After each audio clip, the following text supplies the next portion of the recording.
Hi, I'm Rob. And I'm Rob. And this is Ask Rob and Rob. Welcome to Ask Rob and Rob. As always, it's a Tuesday, and that means we're answering 2 of your property questions. We've got a couple of really interesting ones coming up, including one that Rob B gets very passionate about. So if after hearing these questions, you go, you know what, I'd really like to get this question answered for myself, well, you can do that. Just give us a call on 013 808 0035 or go to propertyhub.net/ask and leave us a voicemail. Now, ideally, in your recording, you'll leave us your name. Otherwise, we normally make up a pseudonym for you. But our first caller today has done that herself. Hello, this is Miss Moneypenny from London. I have a query. As well as my salary job, which I really can't say very much about here, I have 2 rental properties. And my question is really, how do you handle the stress of being a landlord? I know that you have said in the past that just get on with it, don't complain, we're in a privileged position, and I accept that. But for example, this month, both my properties have suffered leaks. In one of them, the leak is extensive and ongoing, and I've had to rehouse the tenants in a hotel at my expense. In the other one, the leak was caused by a previous tenant, unbeknown to me, drilling a hole through the roof to install a TV cable. So obviously, these situations are difficult because you are expected to deal with it on the spot, and sometimes things cannot be resolved quickly. You need to keep people on side. There are financial pressures.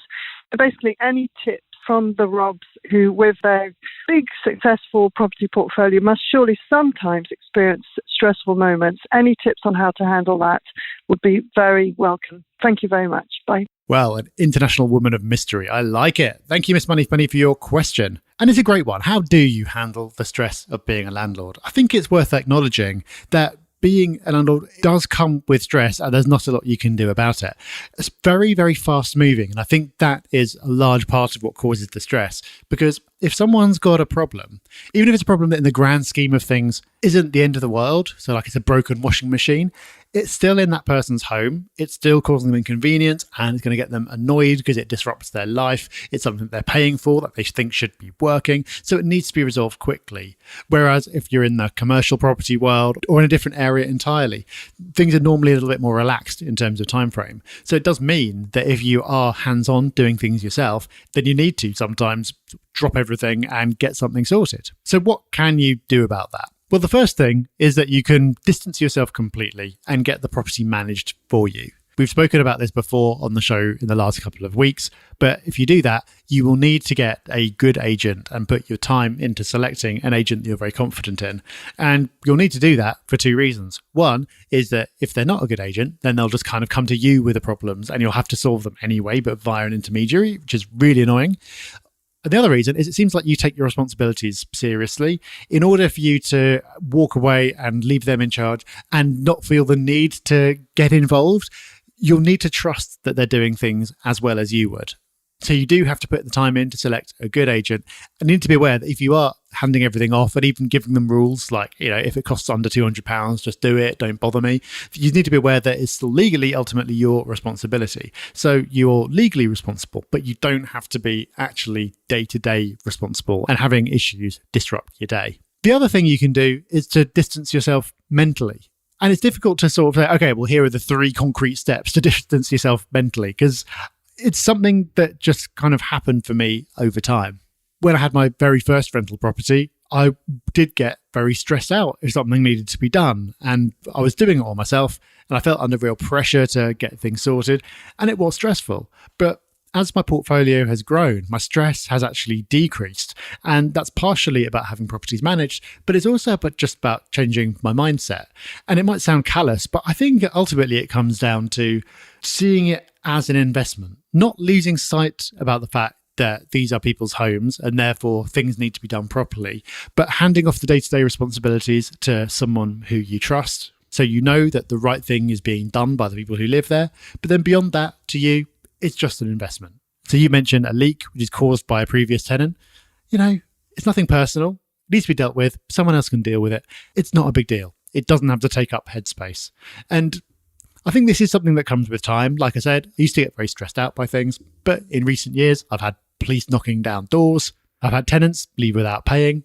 I've had a lot of leaks, but none of it bothers me because I managed to detach my emotions from the events. So I know that's a lot easier said than done, but I think that's what you're ultimately aiming for. But like I said, property is inherently somewhat stressful. And it may be that you can't get to that point and it's causing you more stress than it's worth. And property is just not for you.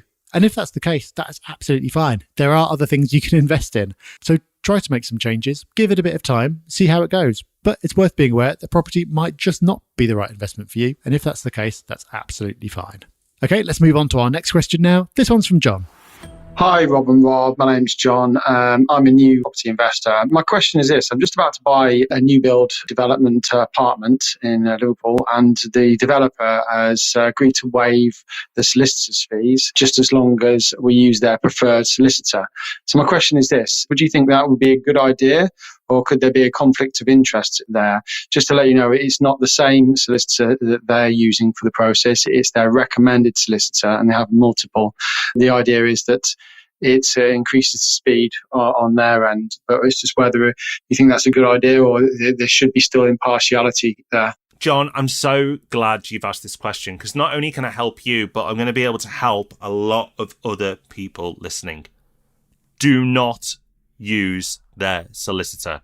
They are obviously keen for you to use that solicitor, and they may give good reasons why, but waiving fees to get you to use their solicitor terrifies me, because I've seen so many off-plan deals where the contracts have been very dodgy and they've been able to get away with it by using tactics like this. Now, it could be that it's just entirely innocent and this is a great solicitor and it's a great deal that they're waiving the fees. But why take the chance? For the £1,000, £1,500 it may cost you to get a good solicitor, I promise you it's money well spent. Because if you get this wrong, it could cost you a lot more. The worst version I've seen this manipulated in the past is deposits not being protected properly, the developer going bust at a later date, and that deposit being lost. And normally, you'll put down 10% deposit. If you're asked to put down more than that, again, walk away. But if it's just 10%, 10% of a property is still a lot of money. If they're somehow asking you for even more, well, personally, I wouldn't do that deal. And again, alarm bells would be ringing.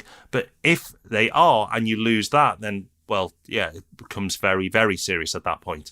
So make sure you use your own solicitor. Make sure you don't put any more than 10% down. And make sure that your solicitor is used to working with off-plan properties, because they need to be looking for these alarm bells that do unfortunately exist. I'm not trying to scare you off-plan completely, because most developers are great developers and most off-plan deals work out fine. But unfortunately, there are a handful that cost some investors a lot of money, and I don't want you to be one of them. Well, I think that was pretty unambiguous. Good advice there for John and anyone in that position.